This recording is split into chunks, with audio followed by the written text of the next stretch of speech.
ជំរាបសួរពុកម៉ែបងប្អូនទាំងអស់គ្នាបងប្អូននេះខ្ញុំមកប្រាប់បងប្អូនទាំងអស់គ្នាពីវិធីធ្វើអាម៉ុកបងប្អូនទាំងអស់គ្នា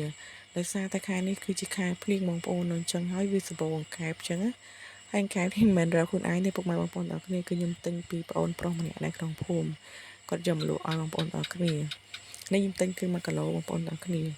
ហើយដើម្បីបានជាអាម៉ុកនោះបងប្អូនគឺយើងត្រូវមានគ្រឿងផ្សំរបស់យើងបងប្អូនទាំងអស់គ្នាគ្រឿងផ្សំនោះគឺមានដូចជាគល់ក្រៃម្ទេសលឹកក្រូចសើចខ្ទឹមសខ្ទឹមអីយើងនឹងយើងយកវាមកបុកបងប្អូនទាំងអស់គ្នាជាមួយនឹង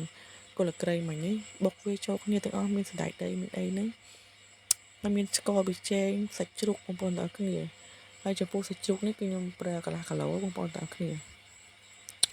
យើងក៏ច្រាំវាម៉ត់ចឹងណាហើយចាក់វាជាមួយលាយជាមួយនឹងសាច់បង្កែបខ្លះដែរបងប្អូនទាំងអស់គ្នាដើម្បីឲ្យវាពេលដែលយើងហូបទៅគឺវាលក្ខណៈថាវាឈប់ចឹងវាឆ្ងាញ់ចឹងបងប្អូនតែពីយើងទៅច្រាំហើយអីហើយម៉ត់អស់ចឹងយើងដាក់អាសាច់ជ្រូកហ្នឹងយើងចូលក្នុងឆ្នាំងមួយមកជាមួយនឹងគ្រឿងដែលយើងបានបុកស្ករប៊ីចេងអំបិលបងប្អូនតាមចំណង់ចំណូលចិត្តអីចឹងទៅអានេះបងប្អូនគ្រឿងដែលខ្ញុំបុកហើយបងប្អូនបុកវាឲ្យម៉ត់បងប្អូនទាំងគ្នាហើយដាក់ជាមួយនឹងការីទឹកខ្តាឬអីបន្តិចទៅវាមានពណ៌ស្អាតចឹង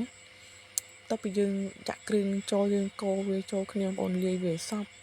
ធ្វើម៉េចឲ្យគ្រឿងហ្នឹងហើយនឹងអាសាច់ហ្នឹងវាច្បល់ចូលគ្នាមើលទៅថាលបាយថាមកល្មមចឹងបងប្អូនទាំងគ្នានេះ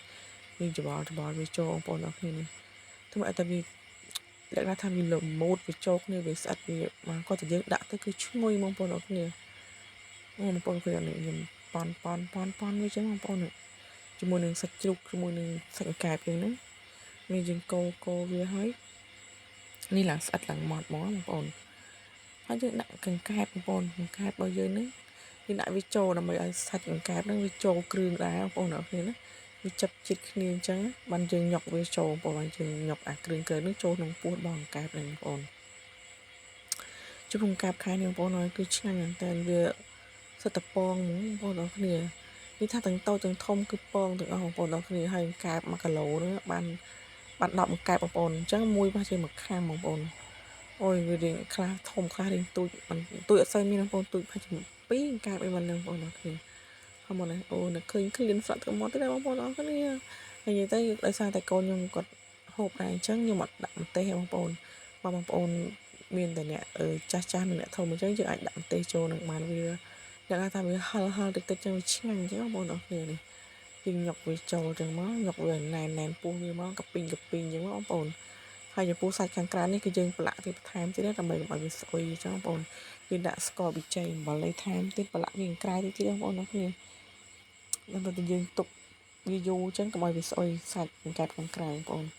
ហើយនេះគ្រឿងរបស់យើងនេះយើងញុកវាចូលមកបងប្អូនអរគ្នាញុកវាចូលព្រុចមកបងប្អូនឃើញអត់នេះញុកវាចូលឲ្យតណែនមកហើយពីថាកង្កែបទៅតពងបងប្អូនអើយមួយណាកំពងនេះឡើងណែនពោះត្មងបងប្អូនទាំងអស់គ្នាបងប្អូនឃើញញុកហើយឃើញតំណងអត់យើងញុកវាហើយយើងយកវាទៅហាលបងប្អូនទាំងអស់គ្នាហាលវាហើយបានយើងយកវាមកអាំងបងប្អូនចង់ជៀនក៏បានបងប្អូននិយាយពីថាអាំងមកថាឈ្ងុយពេញផ្ទះបងប្អូនឲ្យពីដើមភូមិដល់ចុងភូមិវាឈ្ងុយអាស្អីវាអាំងស្រក់ខ្លាញ់ជាមួយអាខ្លាញ់ជ្រូក3ជាន់បងប្អូនទាំងគ្នាស្រក់តក់មកអូយជាតិតែបងប្អូនហើយនេះបានជាក់បានមកកំប៉ុងពីកំប៉ុងមកអែមហ្មង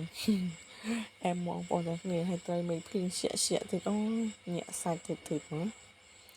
យើងបងយើងធ្វើការញាប់វាចឹងមកយើងកាត់ដៃកាត់ជើងវាឲ្យស្អាតបងប្អូនគ្នាដើម្បីវាមើលទៅវាទំនង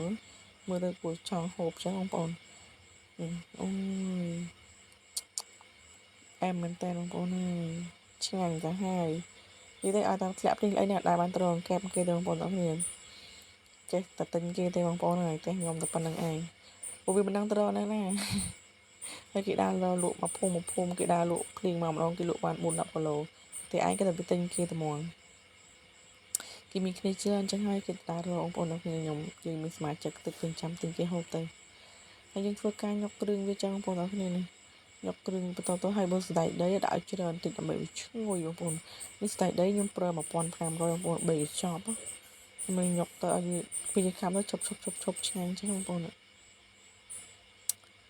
បន្ទាប់ពីយើងដាក់ប្រឡាក់គ្រឿងប្រឡាក់អីហើយវាចូលចេះយើងដាក់វាក្នុងកញ្ច្រែងមួយមកយកវាទៅហាលថ្ងៃបងប្អូនអរគ្នាអូយើងចាំដល់ល្ងាចចាំយើងយកវាមក អាំងណាបងប្អូនទាំងគ្នាងាកបានយើងបានហូបហើយយើងដាក់វាហាចឹងមកទម្លាក់វាលើកជ្រែសៃយើងមួយមកបងប្អូនគឺធំមែនតើហ្មងហើយយើងសំខាន់នោះសិតតពងបងប្អូនហើយវិធីធ្វើគឺងាយស្រួលមែនតើបងប្អូនអាចសាកល្បងតាមវិធីអ្នកបាននិយាយថាឆ្ងាញ់លឹកដៃអរគុណច្រើន